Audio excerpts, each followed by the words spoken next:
پیدائش کی کتاب اس کا 9واں باب اس کی پہلی آیت سے پڑھیں گے۔ نوح کے ساتھ خدا کا عہد۔ اور خدا نے نوح اور اس کے بیٹوں کو برکت دی اور ان کو کہا کہ بارور ہو اور بڑھو اور زمین کو معمور کرو، اور زمین کے کل جانداروں اور ہوا کی کل پرندوں پر تمہاری دہشت اور تمہارا رعب ہوگا، یہ اور تمام کیڑے جن سے زمین بھری پڑی ہے، اور سمندر کی کل مچھلیاں تمہارے ہاتھ میں کی گئیں۔ ہر چلتا پھرتا جاندار تمہارے کھانے کو ہوگا، ہری سبزی کی طرح میں نے سب کا سب تم کو دے دیا،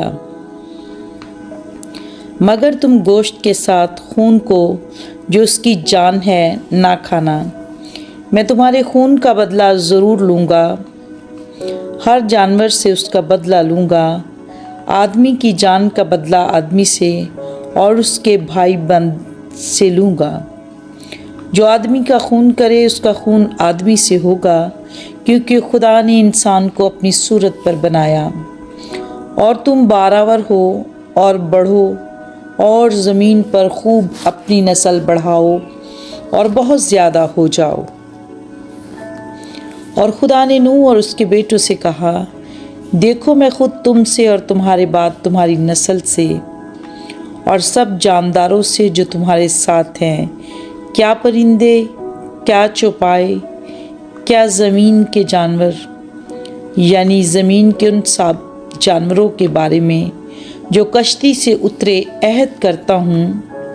میں اس عہد کو تمہارے ساتھ قائم رکھوں گا کہ سب جاندار طوفان کے پانی سے پھر ہلاک نہ ہوں گے، اور نہ کبھی زمین کو تباہ کرنے کے لیے پھر طوفان آئے گا۔ اور خدا نے کہا کہ جو عہد میں اپنے اور تمہارے درمیان اور سب جانداروں کے درمیان جو تمہارے ساتھ ہیں پشت در پشت ہمیشہ کے لیے کرتا ہوں، اس کا نشان یہ ہے کہ میں اپنی کمان کو بادل میں رکھتا ہوں۔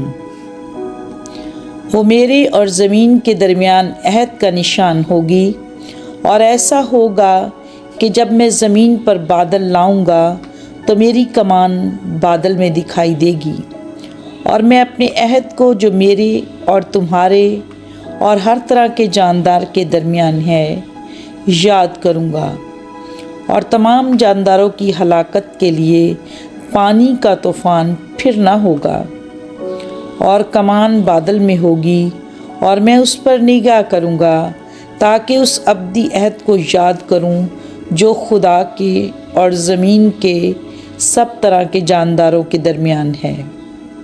بس خدا نے نوح سے کہا کہ یہ اس عہد کا نشان ہے جو میں اپنے اور زمین کے کل جانداروں کے درمیان قائم کرتا ہوں۔ نوح اور اس کے بیٹے۔ نوح کے بیٹے جو کشتی سے نکلے سم، حام اور یافت تھے، اور حام کنعان کا باپ تھا، یعنی تینوں نوح کے بیٹے تھے، اور انہی کی نسل ساری زمین پر پھیلی۔ اور نوح کاشتکاری کرنے لگا، اور اس نے ایک انگور کا باغ لگایا، اور اس نے اس کی مہ پی اور اسے نشہ آیا، اور وہ اپنے ڈیرے میں برہنہ ہو گیا۔ اور کنعان کے باپ حام نے اپنے باپ کو برہنہ دیکھا اور اپنے دونوں بھائیوں کو باہر آ کر خبر دی۔ تب سم اور یافت نے ایک کپڑا لیا اور اسے اپنے کندھوں پر دھرا، اور پیچھے کو الٹے چل کر گئے اور اپنے باپ کی برہنگی ڈھانکی۔ سو ان کے منہ الٹی طرف تھے، اور انہوں نے اپنے باپ کی برہنگی نہ دیکھی۔ جب نوح اپنی مہ کے نشے سے ہوش میں آیا تو جو اس کے چھوٹے بیٹے نے اس کے ساتھ کیا تھا اسے معلوم ہوا، اور اس نے کہا کہ کنعان ملعون ہو، وہ اپنے بھائیوں کے غلاموں کا غلام ہوگا۔ پھر کہا، خداوند سم کا خدا مبارک ہو، اور کنعان سم کا غلام ہو۔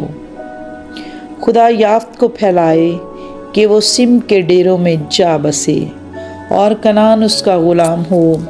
اور طوفان کے بعد نوح 350 برس اور جیتا رہا، اور نوح کی کل عمر 950 برس کی ہوئی، تب اس نے وفات پائی۔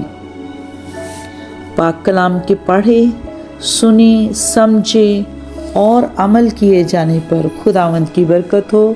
خدا کا شکر ہو، آمین۔